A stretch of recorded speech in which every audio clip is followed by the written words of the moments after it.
اور یہ کون سا پیر ہے؟ اور یہ آج کل پیروں کا معاملہ سب کو نہیں کہہ رہا ہوں، مگر جنہیں برا لگے پیروں کو انہیں ضرور کہہ رہا ہوں.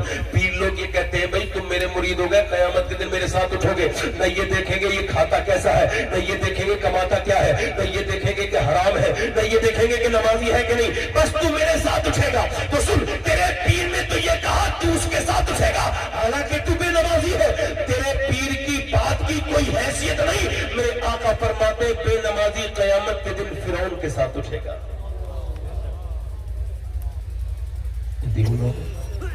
کس کے ساتھ اٹھے گا بولو؟ فرعون کے ساتھ. آج تک کسی بے نمازی سے موت نے کبھی کہا کہ توبہ کر لے، اگر اسی حال میں مر گیا، بولو تو صحیح ذرا، اسی حال میں مر گیا تو جہنم میں جائے گا؟ کبھی سوچا؟ آپ نے دیکھا کسی شرابی کو؟ شرابی اکیلا شراب نہیں پیتا، اپنی بہن، اپنے بھائی، اپنے رشتہ داروں کا سکون ملا کے پی جاتا ہے، اپنی بیوی کا چین، اپنے ماں باپ کا وقار، اپنے بچوں کا مستقبل، اپنے بچوں کی خوشیاں، سب اپنی صحت بھی اسی میں ملا کے پی جاتا ہے. شرابی جب مرے گا اور جب وہ جہنم میں جائے گا، اسے پیاس لگے گی تو وہ کہے گا کہ مجھے پانی، تو اسے جہنمیوں کا پیپ کیا جائے گا، جسے پی کر کے اس کا پورا جسم کی کھال اتر جائے گی، مگر پھر بھی وہ پیے گا. مگر آج تک کسی شرابی سے موت نے یہ نہیں کہا کہ تو توبہ کر لے، اگر اسی حال میں مر گیا تو تجھے اللہ کے جواب دینا ہوگا. مگر کبھی نہیں کسی نے مہلت دی گئی، کبھی ماں باپ سے بدتمیزی کرنے والے انسان سے کبھی موت نے کہا ہو، کبھی کوئی فرشتہ آیا ہو تو بتائے کہ بھئی تم توبہ کر لو، اگر اسی حال میں مر جاؤ گے تو پھر جہنم میں جاؤ گے. اور بتاؤ کبھی آپ نے دیکھا، جلدی بتاؤ کبھی بے نمازی کو دیکھا، کبھی کوئی مہلت دیتی ہے؟ اب اگر آپ چاہو تو میری پوری تقریر بھول جانا، مگر میرے شیخ محی الدین عبد القادر جیلانی، میرے غوث العظم عبد القادر جیلانی، میرے غوث العظم کی یہ بات اپنے دلوں پہ لکھو. میری بہنوں آپ اپنے موبائلوں میں، آپ اپنے گھروں میں لکھواؤ، آپ اپنے گھروں میں لکھواؤ، آپ اپنے موبائلوں کے اسٹیٹس پہ لگاؤ، آپ اپنے گھروں میں لکھواؤ، آپ اپنی گاڑیوں میں لکھواؤ، تاکہ آپ کو یہ بات یاد رہے اور آپ کو آخرت کی یاد آتی رہے. سیدنا شیخ محی الدین عبد القادر جیلانی غوث العظم فرماتے ہیں کہ موت تجھے حال بدلنے نہیں دے گی. میرے ساتھ ذرا بولو، موت تجھے حال بدلنے نہیں دے گی. پورا مجمع ایک زبان ہو کے یہ دہرائے، موت تجھے حال بدلنے نہیں دے گی. جس حال میں مرنا چاہتا ہے اسی میں جینا شروع کر دے.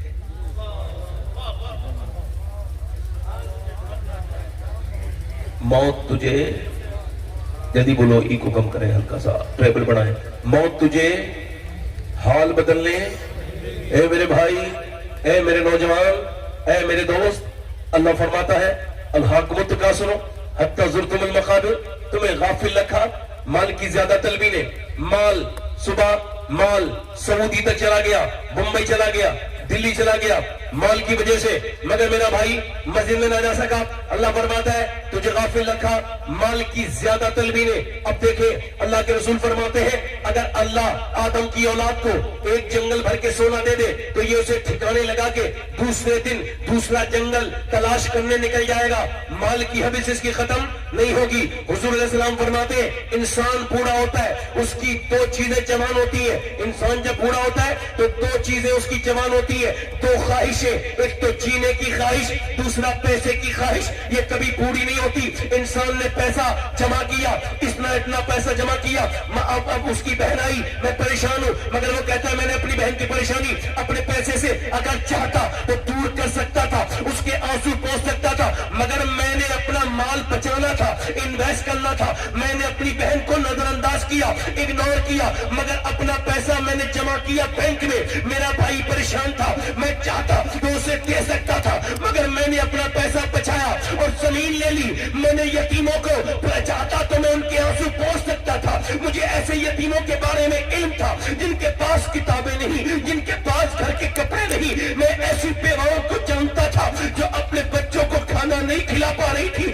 مگر میں نے ان سب کو نظر انداز کر کے اپنے پلاٹنگ میں پیسہ لگایا تاکہ میرا پیسہ بچ جائے. میں نے پیسہ نہیں دیا، میں نے مدرسے کو نہیں دیا، میں نے مسجد کو نہیں دیا. اچھا وہ کہتا ہے میں نے اپنا پیسہ بچایا. میرے بھائی تو کیا سمجھتا ہے تو نے جو بینک میں پیسہ جمع کیا ہے یہ تیرا پیسہ بچ گیا؟ نہیں نہیں نہیں نہیں میرے بھائی، یہ تیرا پیسہ نہیں بچا. جو تو نے زمین میں خرچ کیا وہ پیسہ بچ گیا؟ نہیں نہیں نہیں. جو تو نے پلاٹنگ میں انویسٹ کیا وہ تیرا پیسہ بچ گیا؟ نہیں نہیں نہیں میرے بھائی، یہ تیری غلط فہمی ہے۔ امی عائشہ صدیقہ فرماتی ہے اللہ کے رسول نے بکری کو ذبح کروایا اور اس کے بعد آپ نے اسے تقسیم کروا دیا۔ اللہ کی راہ میں پھر تشریف لے کر کے آئے اور پوچھا عائشہ کتنا بچا؟ میں نے عرض کی یا رسول اللہ، ایک بکری کے ایک بوٹی، ایک کٹوری میں کچھ بوٹیاں دکھائی، یا رسول اللہ یہ چند بوٹیاں بچی ہیں۔ حضور مسکرائے، فرمائے عائشہ بچا وہ نہیں ہے جو اس کٹوری میں ہے، بچا وہ ہے جو اللہ کی راہ میں خرچ ہو گیا ہے۔ تو بچا وہ نہیں ہے جو تیرے اکاؤنٹ میں جمع ہے،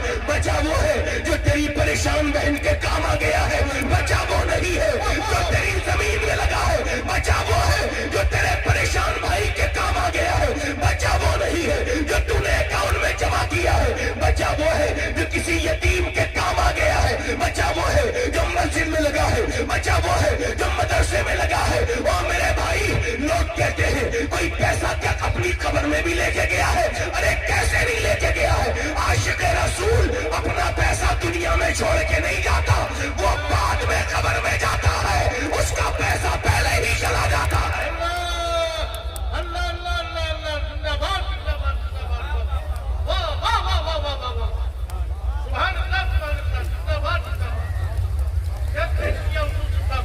یہ پیسہ نہ مدرسے میں لگا نہ مسجد کو دیا، مسجد والے آئے 150، بس انویسٹ بچاؤ اللہ فرماتا ہے، تو پھر غافل رکھا مال کی زیادہ طلبی نے، اللہ کو متقاصر حتی زرتم المقابر، اور پھر کیا ہوا؟ پھر تم مر گئے، قبروں تک آ گئے، تم نے قبروں کے منہ دیکھ لیے، حتی زرتم المقابر، پھر تم قبروں کے تم نے منہ دیکھ لیے۔ آگے کیا فرماتا ہے؟ ایسے تھوڑی چھوڑ جاؤ گے، پھر فرماتا ہے کلا سوف تعلمون، ہاں ہاں جلد جان جاؤ گے، ہاں ہاں جلد جان جاؤ گے، اور پھر فرماتا ہے ثم کلا سوف تعلمون۔ اب دیکھو بات ایک ہی ہے مگر دو مرتبہ اللہ ارشاد فرماتا ہے کلا سوف تعلمون ثم کلا سوف تعلمون۔ سیدنا مولا علی کے پاس لوگ گئے اور جا کے کہتے ہیں اے علی، اللہ دو مرتبہ فرماتا ہے جان جاؤ گے، پھر ہاں ہاں جان جاؤ گے، یہ دو مرتبہ کا کیا حکمت ہے؟ مولا کائنات بولے ڈرو اللہ سے اور اس کے سامنے سہم جاؤ، زکات نہ دینے والوں، مال نہ خرچ کرنے والوں، یتیموں کا حق نہ ادا کرنے والوں، اور اپنی بہنوں اور اپنے بھائیوں کا خیال نہ رکھنے والوں، اپنے کان کھول کے سنو، برباد ہو جاؤ گے۔ اللہ فرماتا ہے کلا سوف تعلمون ثم کلا سوف تعلمون، دو مرتبہ ہاں ہاں جان جاؤ گے، پھر ہاں ہاں جان جاؤ گے۔ مولا علی فرماتے ایک مرتبہ قبر میں جانو گے، ایک مرتبہ حشر میں جانو گے، ایک مرتبہ قبر میں حساب دو گے، ایک مرتبہ حشر میں حساب دو گے۔ تم سارے اپنے اس پیسے کا جو تم نے اللہ کی راہ میں خرچ کرنا تھا مگر نہیں کیا، میری طرف دیکھو میرے بھائی، موت تم کو مہلت نہیں دے گی، موت مجھ کو مہلت نہیں دے گی۔ جب یہ ہو سکتا ہے کہ یہ میری زندگی کی آخری تقریر ہو سکتی ہے تو پھر میں کیوں نہ ایسی اس تقریر کو کر کے چلا جاؤں۔ اگر یہ میری آخری تقریر بن بھی جائے تو میرا کریم، میرا رحیم، میرا فضل کرنے والا پروردگار میرے گناہوں کو معاف کر دے۔ پھر میں کہہ رہا ہوں موت حال بدلنے نہیں دے گی، میری بہنوں میری بیٹیوں، نہ تم کو دے گی، اس نے کسی کو بدلنے نہیں دیا ہے، وہ تم کو بھی نہیں دے گی، نہ تم کو بدلنے دے گی نہ مجھ کو بدلنے دے گی۔ موت حال نہیں بدلنے دے گی۔ 22 سال کا نوجوان ہے۔